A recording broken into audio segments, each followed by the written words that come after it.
Слушаш? Ај, слушај. Не можам да замислам со тебе,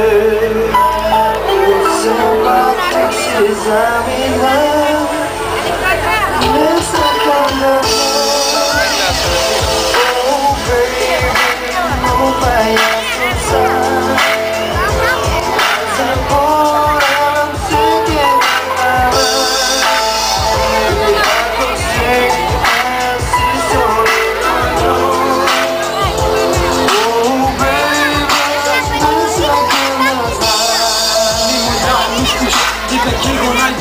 тоа што го бара во многу други не се надеба, дека ќе го поедам тоа во твојата душа.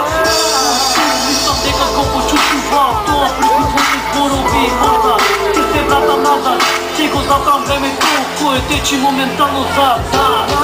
Се прашам дали се ќе биде поред после овие зборови кажани.